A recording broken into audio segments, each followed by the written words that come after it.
out. Maybe you want to play with this truck. What do? You just kind of roll it around? And Vroom. I have to say vroom. Well, you should say vroom. Vroom. That's good. Vroom. Very good. Vroom and park. No. I parked it parallel No, park. I can't help you if you won't respect my methods, Timothy.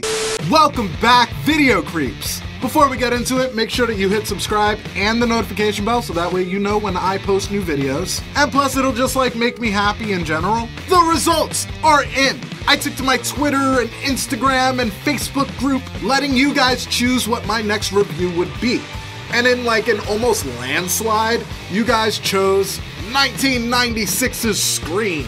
So let's go over how to survive a scary movie and see who doesn't.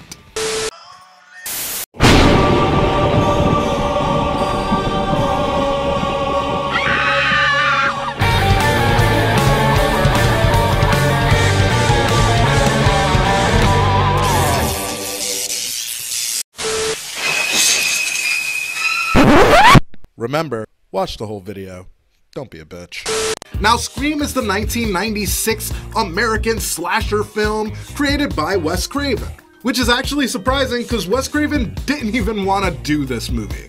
When he first got the script, he was like, that's fucking violent. He thought it was fucked up. However, because his fans are like, homie, please make more horror, we noodled our way into changing his opinion. So he got to work and brought us this heat. We guilted him. We guilted him. And that's how we landed that motherfucker to do this thing. This movie came out like 5 days before Christmas. And that was intentional. The studios actually thought about the horror fan and wanted us to have something to watch in the holiday season. What kind of fucking sweet bullshit is that? Dimension Films is trying to get into my pants, and I think I'm gonna let it. Because not only did they give the horror community something cool to watch, they gave us a horror comedy mystery film that was so self-aware, satirizing these fucking cliches. And it ended up doing so well that they made like 4 more films and shit. They even made like a TV show. Even Ghostface himself has turned into kind of a big fucking deal. Even though he didn't always look like the final Ghostface that we got with the black robe and the white face, at one point, Ghostface was gonna be completely white. However, when they were making the film and they made a couple test shots, they couldn't help but notice that this dude looked like a fucking KKK member. So they nixed that. And yeah, that was probably a good call, cause you know, racism is bad, okay? Not to bring the party down or anything, but a lot of people don't know that this movie is actually inspired by true life events. Unlike Queen's Gambit that had us all fooled, Scream takes a page out of the real life case of the Gainesville Ripper. Just a Florida man who killed a bunch of students in the 90s. This film was originally titled Scary Movie, which of course is ironic considering that a couple years later we will get the major parody film, Scary Movie. I don't know, I think it's just funny how those things go down. But getting into the film, we start with a now iconic phone call with a guy who has fucking zero phone etiquette. You don't call my literal house asking questions. Motherfucker, this is mi casa, my fucking castle. I am the king. Who the fuck are you? And I gotta say, I think Drew's a bit horny. Cause who the fuck stays on the phone indulging some random dickhead like this? This little bitch is looking for a love connection, and the vibration of his voice is going straight from her ear holes right down to her labia fat. Now, an adorable looking Drew Barrymore starts to get shook when he starts asking her name, and he's looking right at her. So she hangs up, but then he calls back with even less etiquette. This guy's what? No, you listen, you little bitch. You hang up on me again, I'll gut you like a fish, understand? Homie, no, bad. Now the gravity of Drew's situation starts to set in as she goes around locking all of the doors with the running skill set of 100 white girls. Just yelling her own version of my boyfriend's back. He's big and he plays football and he'll kick the shit out of you! Fun fact, to keep Drew Barrymore distressed, Wes Craven like whispered in her ear a bunch of fucking like animal cruelty facts. You know, to keep her sad. Hysterical. Now keeping that boyfriend in mind, lucky for us, he's not far off. He's not a lot of help, but you know, he's there. Now the man on the phone makes it very clear that if she doesn't play a jigsaw type game with him, he very much will kill her boyfriend. But she beefs it like a nerd, not knowing who the killer is in the first Friday the 13th. Saying Jason like a dumb bitch. And this motherfucker, he wasn't kidding around. He kills Steve, he does it. So then Drew just has to run away from a fucking intruder, which by the way is not the same actor as the voice on the phone. Two totally different motherfuckers. In fact, the voice, Robert L. Jackson, is the same voice throughout the entire franchise. In fact, if you wait for the credits, he's even just credited as the voice. And for all of you wondering if he will be reprising his role in Scream 5, he will. Drew's parents come home, but not soon enough, as Ghostface starts strangling and stabbing their daughter. The parents come home to burning popcorn and just a bunch of property damage. The fucking last thing that you want to see when coming home from a swingers party.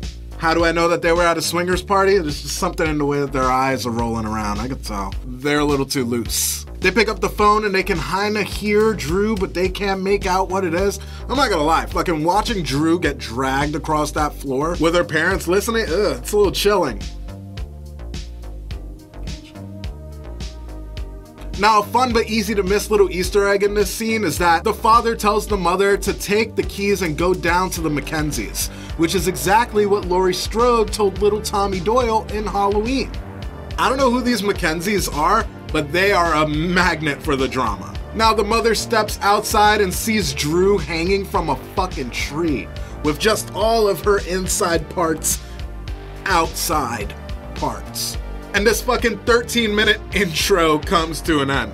But before we move on, I think it's really interesting to note that Drew Barrymore actually called 911 a bunch of times by mistake because the prop master forgot to not make the phone operational. And because they hung up so many times, the cops actually had to call production and be like, yo, what the fuck? We see Neve Campbell and she's rocking a ponytail, fucking alluring enough to get the ponytail killer from Big Mouth to come on through and cut that bitch off. When we hear somebody knocking at the window, lo and behold, it's her castmate from The Craft. Super! But he has to hide so that way Neve Campbell, aka Sydney, yeah, her dad, he's leaving, he's going bye-bye. And little Sydney's gonna be all alone, which is the perfect time for Billy to unveil his intricately thought out TV rating sex metaphor. Homie, sometimes a girl just wants to hear you say, I'm gonna spit on your face.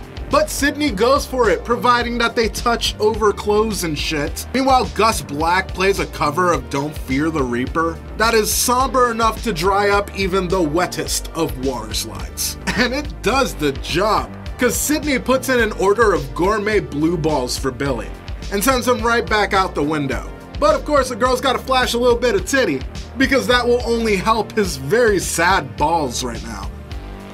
Now, the next day, school is buzzing about Drew Barrymore's death, and we see a charming girl named Tatum filling Sydney in about everything that has gone down, only making it medium awkward. I don't know. I mean, Dewey was saying this is the worst crime we've seen in years, even worse than, well, it's bad. Now, the cops are talking to everybody, and they even pull some strings to get Fonzie involved. And they want to talk to Sydney. We also meet Deputy Dewey, who happens to be the brother of Tatum, and the questioning process begins. The film moves along and then we meet the last two central characters in this core group of friends.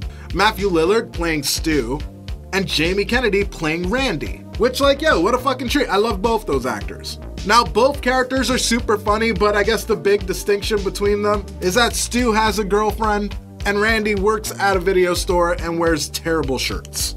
And if you've watched this movie before, this scene is really interesting, specifically if you're paying attention to how Billy and Stu interact with one another. However, for a first-time watch, this goes by completely fine. I think that's serious writing skills. Now, later on, we see that Sydney is gonna crash at her friend's house. And then we just watch her walk around her baller ass pad. Seriously, what the fuck does Sydney's dad do? Does he paint on the money? Is that his whole fucking living? Did they let him keep extra money and shit? This place is fancy as fuck. Now Sydney sits down to watch the news when she is reminded that her mother was raped and killed. God damn it, Monica, go back to cooking on Friends. Fucking news reporter Gail Weathers was not not caring about anybody's feelings. No, but her mom was raped. Now later on that night, Sydney gets a call from Tatum saying that she's gonna go to the video store so that way she can pick up a movie for them where they can see Tom Cruise's penis. And I'm sorry, but like, let's just take a look at Tatum. This character does not say penis. That character says dick. That character said some fucking filthy shit. She said penis, it just took me right out. Now she hangs up the phone only to get called right back. And her thinking that it's Tatum, she's like, stop it. But oh fucking no, it's the voice from earlier in the film. But this time, Sydney shows her smarts when being confronted with such stupid questions. So she goes to hang up, but then receives a healthy threat. If you hang up on me, you'll die just like your mother. Like as far as threats go, that's pretty fucking a real fucking 9 out of 10. Man, they are really poking fun at the fact that she has a dead mom today.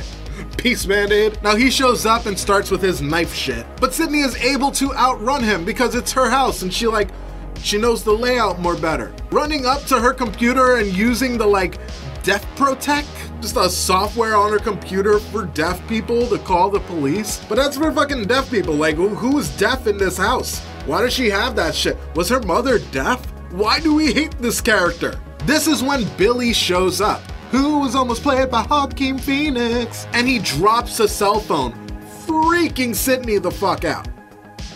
So he's arrested, and Gale Weathers shows up to be a total fucking cunt. But Sydney goes super bad bitch mode and decks her in the mouth. But while she's reveling in the moment back at Tatum's house, she gets a phone call, and it's that fucking voice again, telling her that she got the wrong guy and that she's a dumb hoe about it. We also learned that Dewey likes to jerk off with a gun in his hand. Turns out pistol gripping wasn't enough for the guy. If you don't know what pistol gripping is, look it up on fucking Urban Dictionary. You're welcome, it's hysterical. Sydney and Billy have a face-to-face the next day in school, where she explains her crazy night to him. And he shows her that he didn't wash his hands. And that he has some serious fucking incel tendencies. Seriously, by the way, I've been fucking fingerprinted. That shit, it comes right off. This guy would wash right the fuck out in 2020. Friendly reminder, wash your hands, people. It's dangerous out there. Sydney goes into the bathroom to hear some bitches talking Super Saiyan levels of bullshit about her, before they just write it off by blaming it on Ricky Lake and shit. When Sydney starts to fucking disassociate, hearing people whisper her voice, before getting chased once again by either Ghostface or some mean-spirited student. Because, and remember this, commitment to a good joke is more important than people's feelings. Pistol Grip Dewey and Wet Vagina Weathers, they start flirting it up. So much so that these two actually end up falling in love and getting married beyond the movie and shit. They were together in real life for years. It's actually very romantic. Tatum stands like a boomerang, and Stu decides that he's gonna throw a party. Meanwhile, Wrinkler tussles with Ghostface and sadly loses. And apparently in this scene, if you look in the closet when he opens it up, you can actually see Fonzie's leather jacket. Now, we don't get a super clear shot of it, but if I had to guess, I think this is what they're talking about. We pick up with Randy in his natural habitat, dishing out wisdom on why he thinks that Billy is the killer. And man, fucking Randy is just our people. If you watch my channel, then you probably fuck with horror. And the truth is that we are rarely represented in film. But Randy is us. Albeit a bit eccentric, if you're on this side of the horror fence, it's hard not to root for this guy. Especially when he's spouting off facts about The Howling or Prom Night. Now Stu tries to throw him off of Billy's tail by telling him that he's crazy, that he will never fuck Sydney. And the film heads to the party. And back at the party, kids are just breaking curfew, they're cutting loose and shit. Meanwhile, Dewey and Gale keep exchanging smiles. Again, so romantic, couldn't be happier for them. They got divorced, but still, so sweet. However, Gale has ulterior motives. God damn it, Monica! She sets up a hidden camera inside while fucking Republica just plays on the radio? Okay, 90s party. What's next on the mix? Fucking Chibumato? By the way, I said that like I'm not a fan of Chibumato, knowing damn well I think Viva La Woman is a great record. Tatum heads to the garage so that way she can beer bitch for Stu. But this is when she runs into Ghostface and screams before she gets cut. She tries to get away by crawling through a doggy door, but Ghostface sees that shit and takes it as an opportunity, hitting a button and making that shit go up crushing her and leaving her to hang like some kind of fucked up Christmas decoration. Now Billy shows up just in time for Sydney to start betraying herself. You know, questioning her fucking self-worth and second-guessing her own intuitive emotions. You know, because she's in a toxic relationship and easily manipulated. So much so that she decides to throw her V card down on the table and exclaims out loud, "It's time to put a little dick in me." But then we cut away to learn some horror movie news from fucking Randy. Motherfucker, I know I'm not supposed to say, can I see Neve Campbell's titties? Christ on a fucking crutch. By the way, you can see Neve Campbell's titties if you just Google it, and the mystery is better. However, while Gail and Dewey are kissing in the woods, they look over and see Sydney's father's car. This whole movie long, they've been trying to find that motherfucker. What's he doing in town? The plot has thickened. But we cut back to Sydney and Billy, where he immediately starts to make her feel bad for asking him questions. When out of nowhere, Ghostface comes in and stabs the shit out of him. Billy is dead. The chase for Sydney ensues, but she's able to get away, only stopping momentarily to take a look at the Christmas decoration that is her friend Tatum. And she's able to run to the news van just in time to watch the news guy who's been shit on this entire movie die unfairly. Sydney runs away and we see Gail approach the house, only splitting up so that way Gail can hit Randy with a phone and call 911 for backup. We see that Dewey has been stabbed in the back, oh no. And we also see that Ghostface just really likes a clean knife. We see him do like a wiping thing like 4 times in this movie. Randy and Stu show up blaming one another for Billy's death. But Sydney is like, fuck all y'all, and she locks them out. And this is when we see that Billy is still alive. And he has a secret that he's not afraid to put too fine a point on, by shooting Randy and revealing to Sydney that he has been the voice all along. What the bananas is going on? And then to add insult to injury, Billy, with Stu now in tow, revealed to Sydney that he killed and raped her mom. You see, as it would turn out, Sydney's promiscuous mother was fucking Billy's cheating father. And so that led Billy's sensible mother to leave Billy's sensible father, leading them to get a divorce and separation. So then in Billy's mind, he's like, oh, this is Sydney's fault. I suppose we all have a fucking process? Now, using that same point of thinking, he comes up with a plan to fucking suicide frame Sydney's father by like planting stuff on him and then just stabbing one another like Billy and Stu. These guys, they thought of everything. But luckily Gail comes in to save them. Fucking forget it. Nope, that didn't do anything. But it does give Sydney enough time to get some playful revenge, calling the cops on the guys. Matthew Lillard has some great one-liners that were actually improvised. Like him getting the phone thrown at him, that was a mistake and he just kind of went with it. And Wes Craven liked the reaction so much that he kept it in the scene. Sydney dresses up as Ghostface and fucking stabs Stu a bunch of times with an umbrella. I bet Rihanna left that shit out of her song. Stu musters up what little energy he has back, but then Sydney just fucking like dream warriors that motherfucker. Billy comes back, but then Gail Weathers actually does come through with her final blow, fucking shooting him right in the fucking chest, leaving Billy dead. But then Randy pops up like, yo, I'm still alive, and so is he, because, you know, they always do that one pop-up thing, and Billy does. To which Sydney just shoots him right in the fucking head. It's a great moment. She puts a fucking end to that behavior quick. Gail Weathers tells her story, and the movie fucking ends.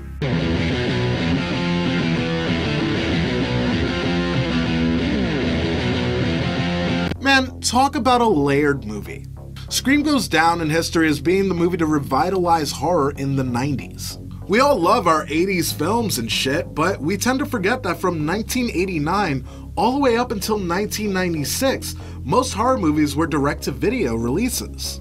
And while yes, as horror fans, we love to obsess and dig for gold in those years and we find them, that is strictly a hobby for the horror community. The greater general audience is not talking about Graveyard Stories or The Boneyard, but Scream was able to recapture that audience, putting butts right back into seats and getting them excited for horror again. with a modern and meta take on the genre. Teenagers in horror movies are simpatico with the films themselves, and Scream showed us a postmodern aesthetic and introduced us to the deconstructed horror teen, which is what we see in this movie compared to the genre-defining teenagers that Wes Craven helped create in his previous films. The Elm Street kids are the people that the Scream teens are making fun of.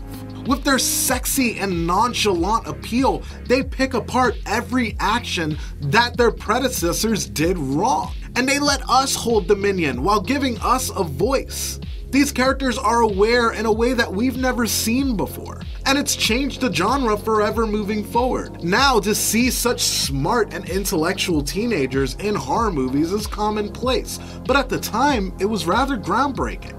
Scream made an entire genre take leaps forward into the future of horror.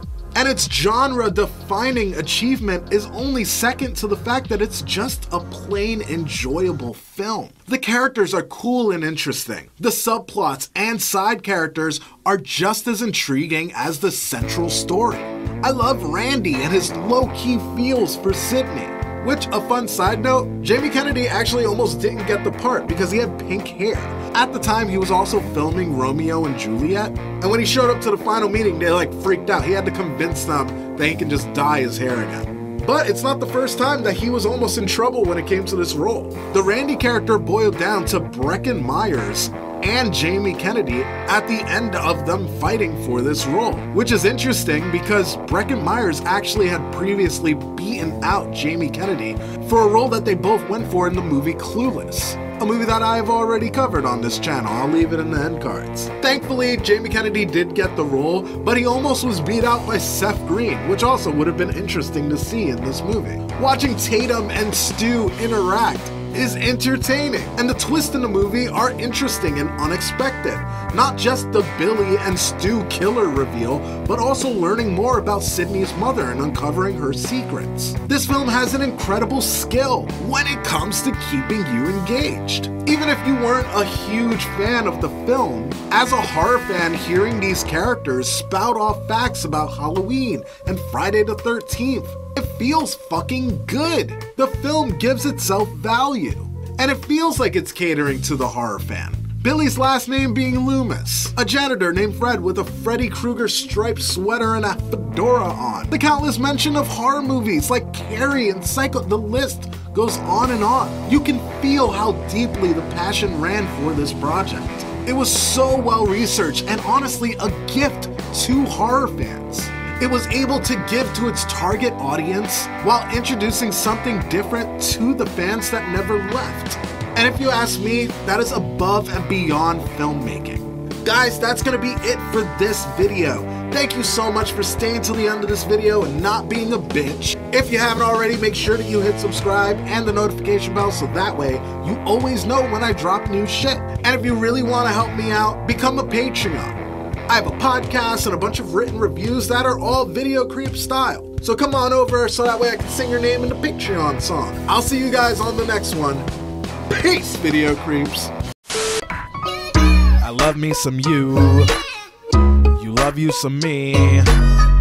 Together we make a video team. It goes Larry Sherman, oh my god. Rebecca Reviews, oh my god. Corey Stewart, oh my god. Kyoko, Butcher's Grindhouse, Michael Andrews, Carwoman, and then it goes Siren.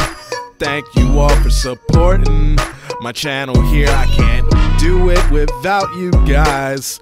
Do it without you all. I love you all so much from the bottom of my heart. It makes me touch right on my wiener. I said I touched my wiener.